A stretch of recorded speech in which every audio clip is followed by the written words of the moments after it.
Hello, and welcome to Mini Adventures Mini.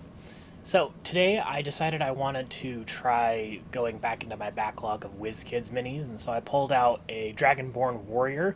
It's kind of the companion model to the Dragonborn Paladin I did a while back. So, I decided I wanted to pull that one out and paint it, and this time I decided to go with a Red Dragonborn, and I painted him with more of a dark color scheme to kind of be a contrast to the Dragonborn Paladin I did before. So without any further ado, let's go ahead and we'll jump straight into that. Alright, so you can see here on these little starting images, I did end up having to strip off the original primer because of a couple of issues I had to fix with it, so I went ahead and did the basing and re-primed it prior to starting the video just to get all the basics out of the way. But first thing I started off doing was I used this Black Templar contrast paint to paint his cloak. I've really come to like this contrast paint for things like fabric because it just makes something like black a lot easier. I've said it before, I probably wouldn't use contrast paints for all colors in every application, but something like black on fabric, great use case. And then I come over and I'm starting off using this oak brown here. And I'm using it to coat his shield. His shield has kind of looked to me like it was either made out of wood or possibly like a hide shield. So that's kind of why I decided to start with a brown there, because regardless, it'll end up coming out. And I also put it on the handle of his morning star there. And then I also do my basic earth stone texturing starting point here, using my dark stone just to get in there. Like I've said before, I just like this because it's a dark gray that's slightly brownish, and so it tends to lean well towards a good stone base. And then I come in with this gunmetal. This is the darkest metallic that I have on hand, and I paint all of his primary plate armor bits with this. My idea coming in with this guy was that he was kind of like a dark warrior, so it's easily something you could make be a bad guy or just a character who prefers dark colors and maybe is a bit broody. That's the kind of personality type I would associate with this. You could also easily use it for something like a dark paladin going with a color scheme like this.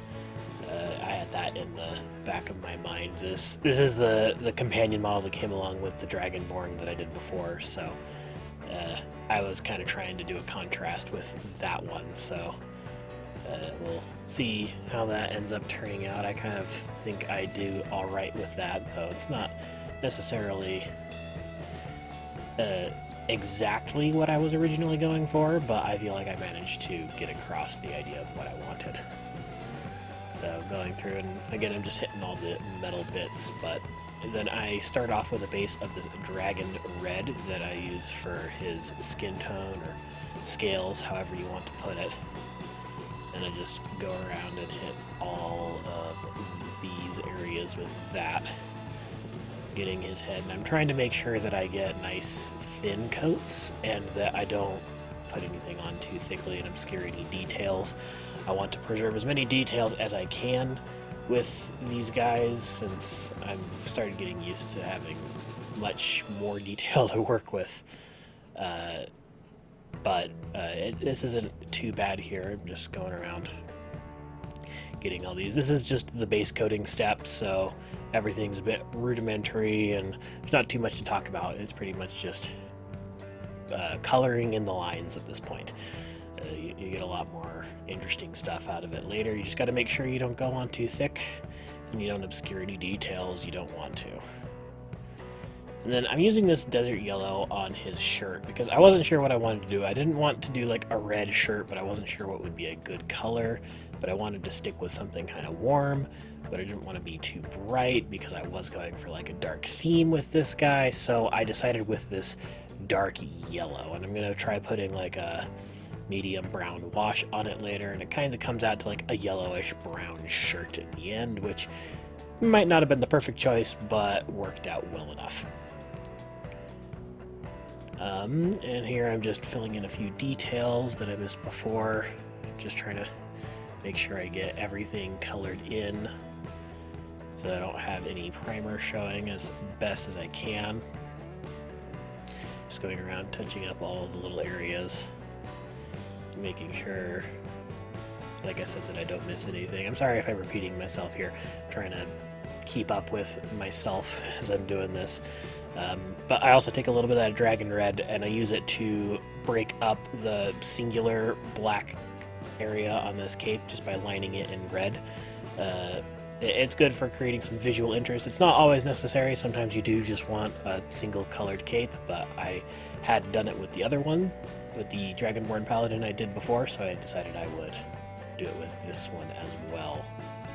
So we'll just go ahead and keep going along with that kind of theme. I do like kind of edging these large big blocks with another color. It seems to work well for defining them and making them pop out a little bit more. It's a technique I'll probably use more in the future. And then I dry brush a bit of that leather brown I brought out onto the shield to make it stand out a little bit, and use gunmetal again to edge those plates around the edge of the shield.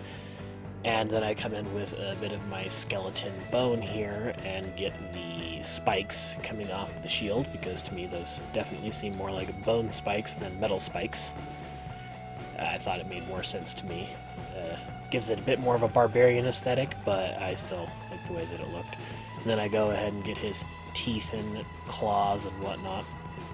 I do miss the claws on his hands here, but I do come back to them later and get them. And here I start the wash step. I'm starting off with a black wash here, which I'm using to thoroughly coat the base. And then I also put the black wash lightly on his armor. I don't want any big pools here. I'm just trying to make sure it's just in the recesses where I want it. So I'm being very careful with how I'm applying this. I'm not just soaking him in it. I'm trying to do my best to make sure it is only sitting where I want it to. And that's one of the big steps to becoming good with a wash, is knowing where and how to apply it in order to get the specific effect that you're looking for. And then when I'm done with that wash, I come in with this burnt umber wash.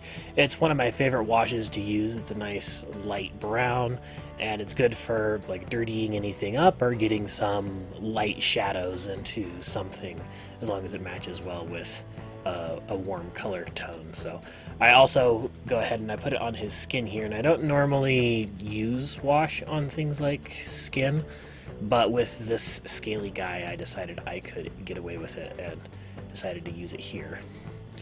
And then here's the second stage of my stone technique, is I just dry brush on the uniform gray and then the skeleton bone, and that usually finishes off stones and gets a nice, pretty good looking effect. And then I come in with my pure red to start doing some highlights. I come and pick some of the raised areas facing towards the sky and hit them with this pure red color just to make it a little bit brighter. This is where a more detailed hand comes in helpful, just trying to make sure I don't get any where it's not supposed to, and I don't overdo it so that I get a proper lighting effect. And then I'm using this lava orange for the same thing, just getting kind of like an edge highlight up here. I like to use this orange because it's very bright and it doesn't require me to add any white to my red, which could lean the colors more towards a pink rather than a red. So I prefer to lean more towards orange than a pink under these sorts of circumstances.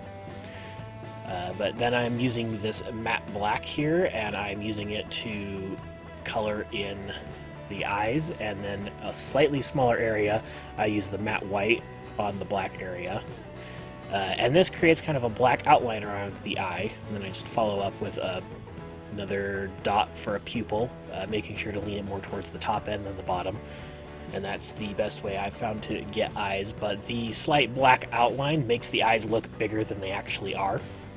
It's a kind of a real world like makeup trick. So that's a neat little tip there. So then I just did my last step of flocking and putting on my matte varnish, and here we have the finished result. It's nothing too complicated, but I did have a lot of fun putting it together, and I think it will do well, and I hope somebody really enjoys this one. Alright, well, I hope you enjoyed that. I had a lot of fun putting this one together. It was kind of fun to go back to the WizKids minis a little bit, though I did really notice with this the lower quality in the particular miniatures. The sculpts just aren't quite as good in the details.